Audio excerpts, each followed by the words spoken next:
In May 1966, Mao Zedong launched the Cultural Revolution with the stated goal of purging both the CCP and the country of bourgeois and capitalist elements. For the next 10 years, China would be racked with violence, chaos, and plot twists you couldn't possibly imagine. This is the Cultural Revolution explained in Minecraft.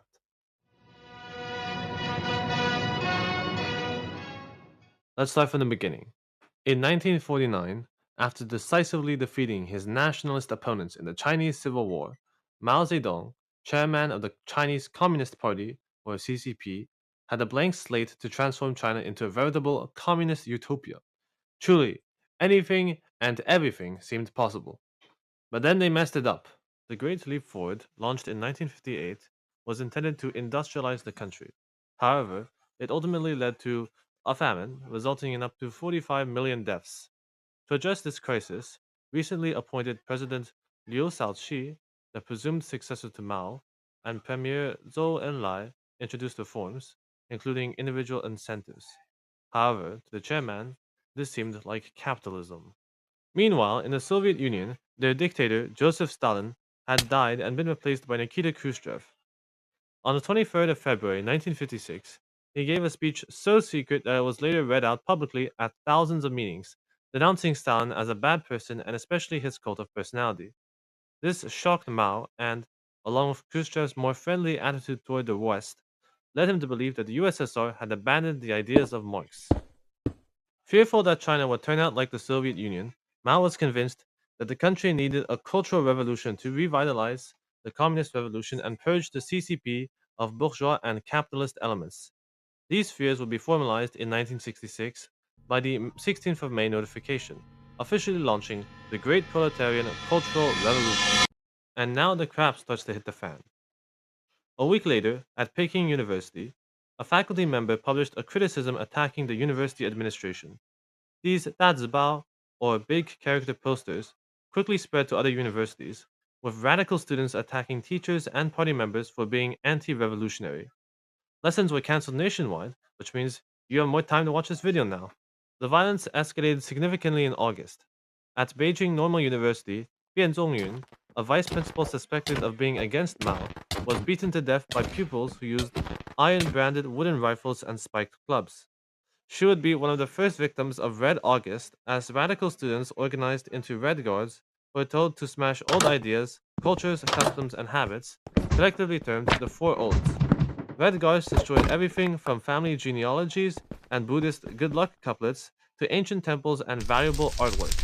Meanwhile, based on the bloodline theory, if your parents were landlords or bankers of the wrong class, then you were also of that class and were cooked. Well, not literally. Instead, you were subject to struggle sessions and elaborately humiliated. Sometimes your hair was shaved off, other times you were paraded around with dunce caps and verbally and physically attacked. Since no one had ever defined what being a true communist was, everyone was suspect, and families and communities turned on each other. The Red Guards splintered into rival factions and fought against each other. Even being a high ranking official didn't guarantee safety. President Liu and Deng Xiaoping, then the CCP General Secretary, were purged soon after the start of the Cultural Revolution. PvP continued throughout the rest of 1966 and into 1967 as the peasants and workers were called on to seize power. By this point, the country was on the brink of civil war. In Chongqing, the 815 Brigade and the Fandao rebelled to the end. Two rival factions of the Red Guards battled for control of the city using grenades, tanks, napalm, and practically everything except planes. 12,000 people would die in the fighting. With provincial party committees being overthrown in February 1967, many CCP leaders called for an end to the Cultural Revolution. No one really listened to them, as fighting would peak in the summer, with particularly intense clashes in Beijing, Guangzhou, and Wuhan, some of which involved the army.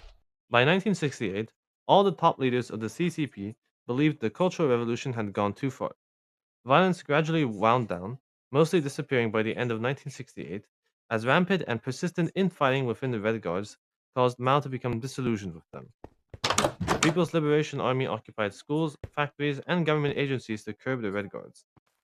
Most of them, about 17 million youngsters, would be sent out into the countryside, becoming China's lost generation, as many would lose out on educational opportunities.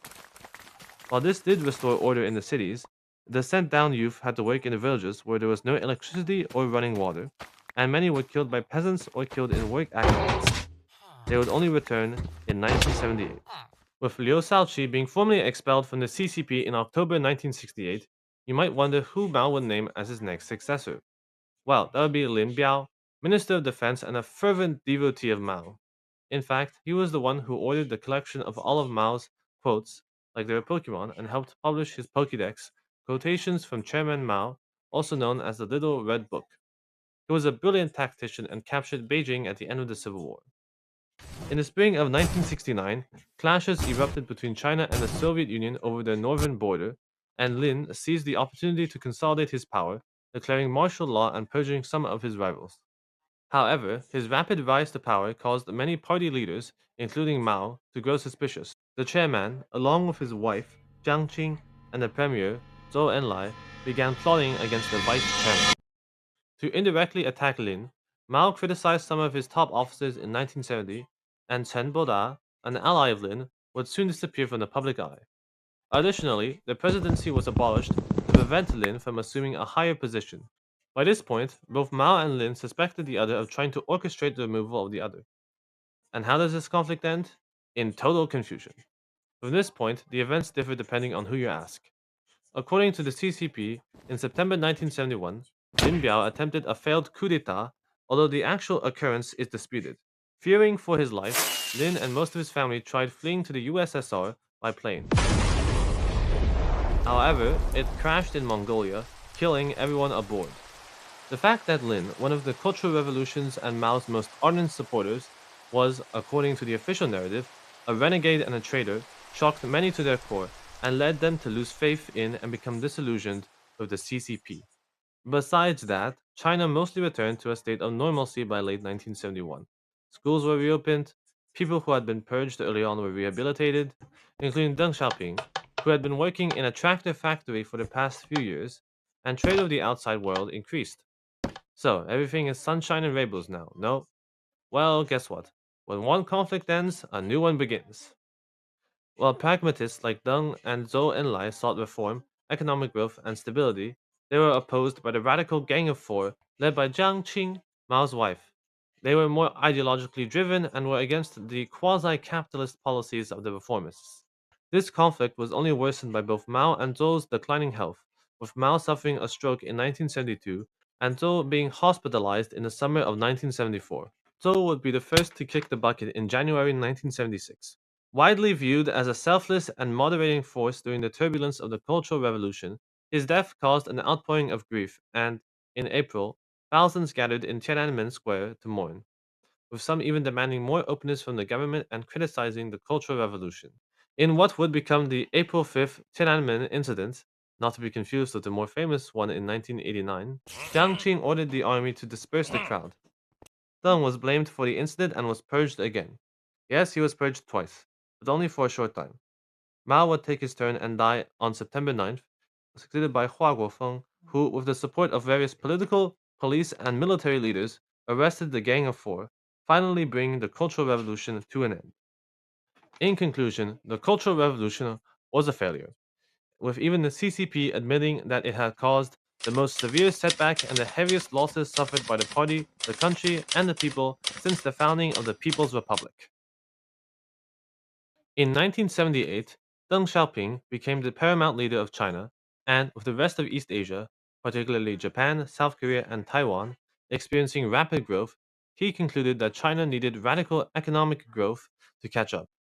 He opened up the country to the West and transformed the economy into a state capitalist system. Indeed, Mao caused the very capitalism he wanted to prevent. Today in China, the Cultural Revolution evokes painful memories. It was a national trauma that affected everyone and about which no one really wants to talk. The scars persist, and there has not been much reconciliation. Perhaps one day they will fade away, though that day is certainly not today.